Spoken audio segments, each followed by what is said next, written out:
And I'm really getting clear about my role in my own spiritual process. And I've said it before many times, but I can't tell you how clear I have become that how much God I experience is completely up to me. Having said that, of course, God's in the picture. You understand. I'm not saying it's just me and God doesn't have anything to do with it. Clearly, God is and I am. God is everywhere present, right? God is everywhere present. But God is also present in me, right? And what I've noticed is whatever level I'm willing to open to the good that God has for me, that's the good I receive. And the place I've seen it the most, that I've learned it the most, is actually working with horseback riding and working with horses, because at whatever level I'm ready to connect with them and meet them, they always meet me there. No matter where I am, sad, mad, up, down, tired, whatever, they are meeting me exactly where I am. I think every time it happens, I say, oh, thank you. This is God showing me something through this horse. Maybe that sounds funny. Do we have any other animal lovers in here, though? So you understand, right, how an animal can totally be unconditional love for you. Have you noticed that maybe with your other animals, your dogs, your cats, I'm sure, maybe even your gerbils and hamsters. I don't know. Right, but that at whatever level we're ready, God's ready to connect with us. So the word for today, the topic for today in this 4-week series, this is the last week, is connection. What we know last week, we talked about gratitude being the great what? Who remembers? Gratitude is the great multiplier, we said. If that's true, connection is the great comforter.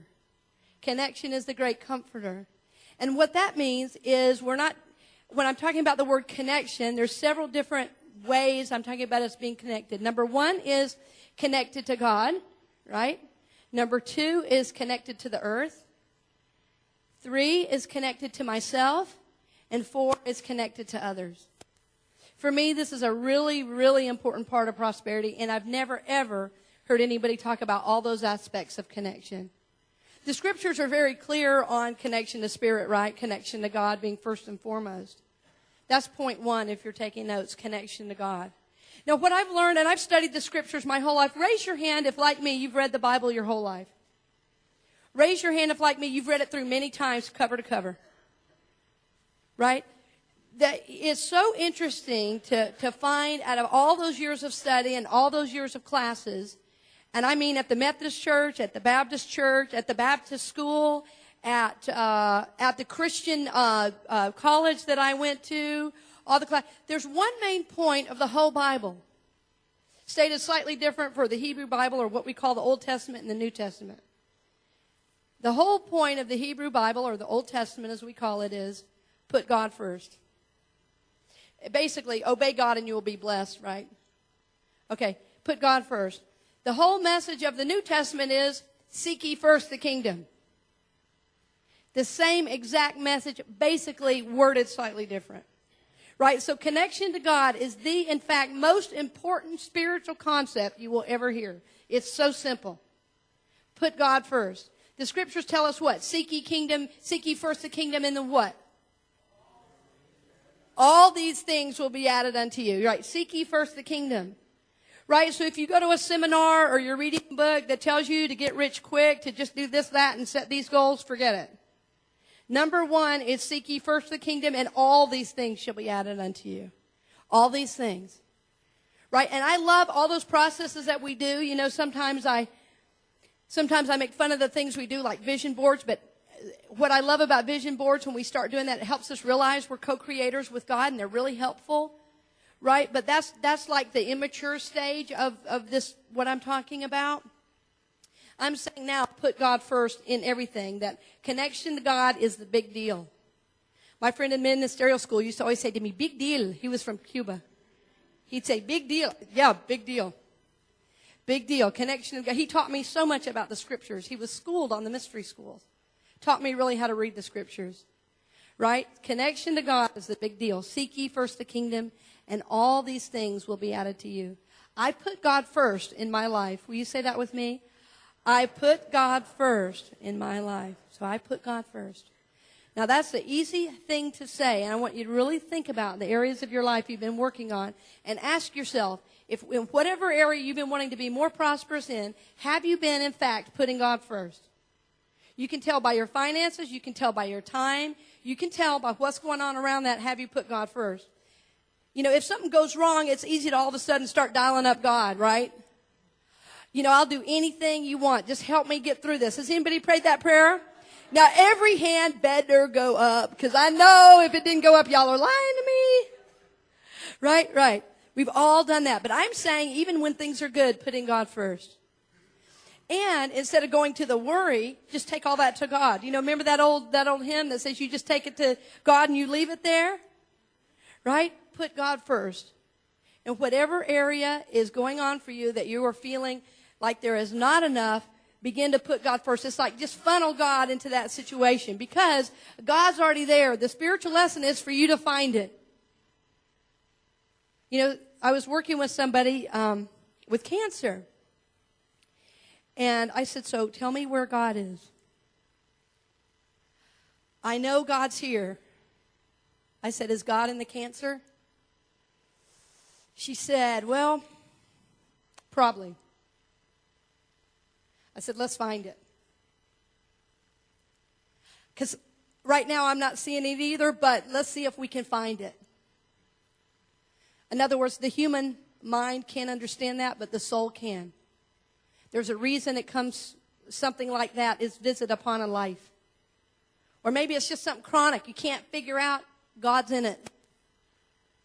So the key becomes when you're putting God first to look for the lesson, look for what God is showing you through the situation. Many times I've heard people say, and the first woman said it to me many years ago with cancer, and she's made her passing. She said, cancer was my greatest teacher. I said, that's a wise soul that said that. That could take that, what looked like being a victim to the world, and where it's easy to go is, God doesn't love me. Did I do something wrong? She could say, cancer is my greatest teacher. Beautiful. She left this world so clean and clear, so connected to spirit. And her husband walking with her, you cannot believe the connection to God that they created through that walk with cancer. Beautiful. So whatever's going on in your life, put God first. Today, I put God first. Together, today, I put God first. Now, the other scripture says, wherever 2 or 3 are gathered in my name, there am I, what? In the midst of them, right? Right? So that's important to know. Wherever we are, God is. Let's say that together. Wherever we are, God is. Wherever we are, God is. All right, so number 1 is connected to God. Number 2 is connected to earth. Connected to the earth. Now, there's a lot in the scriptures about this. And by the way, any of you who are really interested in the environment, you might want to think about picking up one of those green Bibles. They're excellent. I love to see all the scriptures about our connection to the earth that are in the scripture. You can't believe all the scriptures that there are. And in the very first book of the Bible, which is what now? Okay, there should be more people answering that. The first book of the Bible is what? Okay, Genesis. Yeah, y'all were scaring me for a second there. I said, maybe I lost them a minute ago. I thought they were here. Right, in Genesis, it says God put Adam and Eve in the Garden of Eden to what? To care for it. And for it to care for them. It's clearly, there was an interdependence there. So what this day is about is learning about our interdependence. Right now, our society, in my view, has become so independent, we're isolated. Right? But the other thing is, we're also more connected in some ways. Have you noticed that? It's so weird. Like, I just connected with a cousin from 30 years I had not seen in at least 30 years. Right? And through Facebook, I'm like, praise God. Well, you can't believe the connection we've had, and she's watched our services. I mean, that's a miracle. I'm telling you now, a miracle. So we are also more connected. But how can we deepen, right, those connections? Because instead of being so independent out here all the time, we want to notice our interdependence. You see the difference? In other words, we need each other. Right? We need each other. Now, connection to the earth is important because I think it's one that gets left out just of our society in general. Like, everybody wants to be cool and recycle now and wear cool, hip, green T-shirts. But then we don't really nurture that connection. And it's important to nurture it. Why? Because creation itself is praise to God, number one. Our indigenous peoples of the world taught us the earth is our what? Mother. The earth is our mother. Right, and we know when we say indigenous people, we're not just saying the Native Americans from here in our country, but all over the world. The indigenous people of the world, basically, everyone I've studied basically has the understanding that the earth is our mother. In other words, we get everything we need from the earth for free. And then there's also another idea called Father Sky, right? So Mother Earth and Father Sky, which is like everything we need is being provided. It's either under our feet or above our heads. And what's in the middle? We are. We are. Right, so we want to make sure we're connected to the earth. So how we do that is we make sure and spend time outside. Like today here on this campus, there are a few places you can sit. Even this time of year, we always have tables and chairs out. Just go sit after service out there for a few minutes. You never know what you might see or what you might connect with. Also, if there's a time where you're going through a tough time and you're really needing support, go sit at the base of one of these big trees. And just imagine giving all of your pain, all of your whatever's going on into the earth. And as you do it over time, you will start to get so connected to the earth, so connected. You will feel the earth pulling out whatever is going on with you. It's amazing the earth has survived as well as it has. And I'm going to tell you, it's going to survive long after we're gone. Because the earth is constantly balancing itself, right? It's in constant balance, constant rebalancing to be in alignment with what to be as it was created, right? Great understanding for all of us.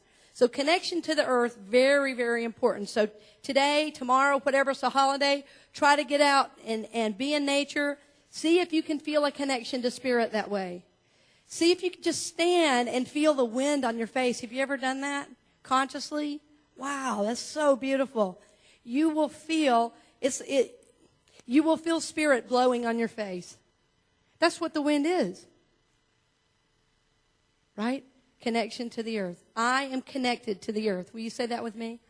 I am connected to the earth. I am connected to the earth. So next is connection to self. And I put self before others on purpose. I'm connected to myself. Will you say that with me together? I am connected to myself. Now that one's important, and I'll tell you why. And the scriptures say, well, who can tell me what the most important commandment is to what?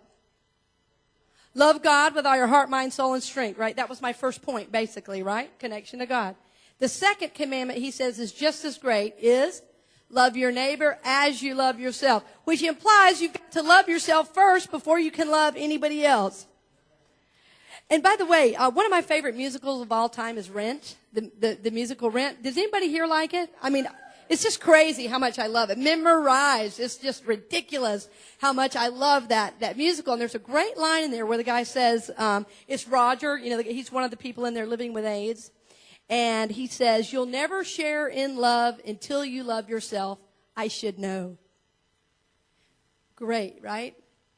So the way we love others is the way we love ourselves. So it's very, very important to come from a clear, clean place. So before we try to go and love others, we've got to get clear with ourselves. And the truth is, most of us don't feel that we're worthy. We don't feel that we're lovable. So sometimes we've got to work with our thoughts about that, right? And you've even heard me say before, there may be even other help you need besides doing some affirmations.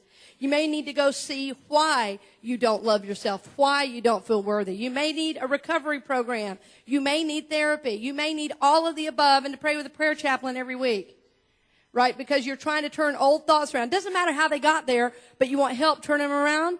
Maybe you need a prayer partner, right, to do that with. But you've got to get to what caused it so that you can get back to the truth. You are lovable. Will you say with me, I am lovable? Say it just like that with me together.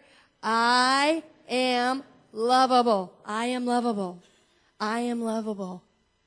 So that would be a great way to start the day, especially if you're not feeling good about yourself. You're looking in the mirror and your things are, sagging. And, maybe you say, I don't know what's going to happen today.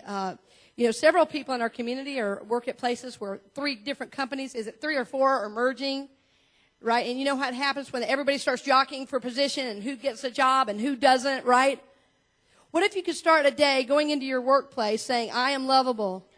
Don't you think the way you carried yourself throughout the day would shift? Instead of thinking how bad I might lose the job and who knows what's going to happen. Right? See, because what we think about, what we focus on becomes an energetic vibe that we put out, not even knowing what our energy is. It's like a vibrational feeling tone to our life. So if you go around loving yourself, everybody's going to know it. And that's not a bad thing. Many of us learned, right, that when we were little, no, others first, for sure. You're selfish if you take care of yourself. Many of us learned that, right? I'm talking about radical self-love. You don't care what anybody thinks. You take time for yourself. You rest, right? You pray. You take long baths. You go to the beach. You take care of your family. You make time. You unplug. You make sure you're taking care of you first, right? I am connected with myself. Together, I am connected with myself. You have no idea how important that is. I'm connected with myself. Very, very important. All right, the last point, connection with others. Well, I've already said the verse, haven't I? You shall love your neighbor what? As yourself, right? Love your neighbor. And it really implies, right, interconnectedness. You know, at the end of Jesus' life, when he was on the cross, he made sure his disciple John took care of his mama. Now, as a Southerner, we love when mama gets taken care of. Can't help it. Right? That Jesus knew the importance of relationship, even on the cross. Right? Woman, behold thy son. Son, behold thy mother. Connection to others is how we not only survive, but we thrive. We know from science, even psychology, babies, when they're not held, do not form normal brain connections. That's why I'm so thrilled to see kids in here and everybody loving them and touching them and hugging them and smiling at them. These are going to be good, healthy babies. So we know connection is required for a healthy life. And I will say, you know, I just said something real good about Facebook. I will also say sometimes you got to get off Facebook as well and make a real connection, like where you're talking to people, you know, like maybe even in person. Right, like where you get together and you share, because when we connect with others, it takes us beyond ourselves, and that's healthy. Some of us are so focused on ourselves to the degree that, honestly, we forget other people even exist. And it starts to show in our behavior. Then we lose our friends, and people, you know, we wonder why that is. We haven't extended ourselves. So connection with others is about both sharing love and receiving love from others. Just like I shared, some of you received money. That's how we want to receive love that easily as well. Yeah, I'll take some here, right here. I'm open. I'm available. There was this video many years ago. There was a guy, I want to say it was in England, and he had this sign. He was just on the street, and it said free hugs. Have you guys seen that? And you know, people were going by, and they were like, I don't know, you know, and then they started hugging him, and this police officer kept going by, and finally he was like, all right, you know, it was so good. It was so good. Everybody ended up saying, all right, you know what? A hug is probably a really good idea, you know, right now. Right. So we want to be connected to others because we want to extend beyond ourselves. It also means we have the opportunity to not only give support, but also to receive from others. Right. We want to look at our relationships and make sure they're balanced. You know, there was a time in my life where all of my friends needed me. That was it. They needed me. They didn't support me back. And you know, I'm a minister, right? So it goes with the territory. Everybody I talk to, the first thing I said is, so how are you? And then they tell me for 45 minutes and they say, gotta go. Right? So I had to look at some of my connections. Were they balanced? Even had to let go of one. That was a tough one. Very, very tough. Because it was somebody I cared a lot about, but I realized true friend's not an emotional vampire. Yeah. I needed to receive also, and I saw that relationship was out of balance. So we want to be connected with others, but we want it to be a healthy connection. We want the connection to come from knowing that we are lovable, right? When we know we're lovable, we're not in connections that are unhealthy because we love ourselves too much to do it. See how they all connect? And how connection to God is where it all begins. Every other connection, every other relationship, everything else in your life extends from your connection to Spirit, plain and simple. Many of us, the way we connect with God is the way we connected with our parents coming up. I don't know if you know, there's been a lot of studies done. I had a whole class on that.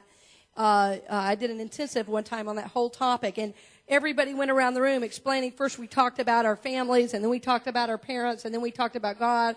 And then she said, now compare lists. And, we were all clueless, just doing what the teacher said. And we said, oh, my gosh, how we viewed our parents and how we view God is exactly the same.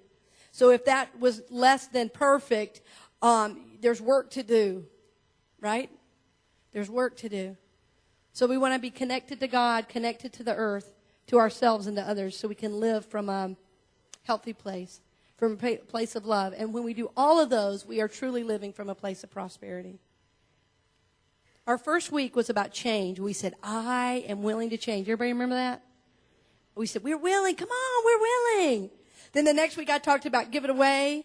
And some of us were not as willing that week.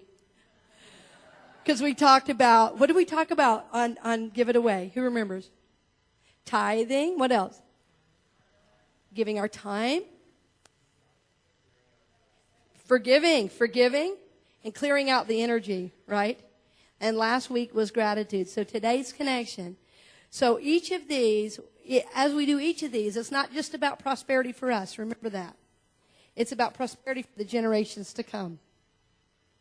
We've got to remember, we're not just isolated units. It doesn't matter, even if you don't have children. You've got nieces, nephews, you've got brothers and sisters, and you've got a spiritual family where you are making an impact. Right? You have a spiritual family where you are making an impact. And these choices that you make leave a legacy for those children, for your children, great-grandchildren, whatever, all those to come. All those to come. So that's my prayer for you, is that you're going to be working with these concepts way after this 4-week series is over. Way after.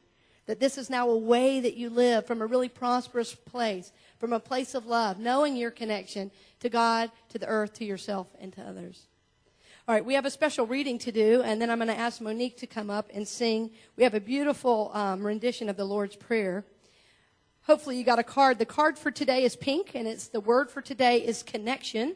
Let's read that together. We always start with our affirmation. Okay, together.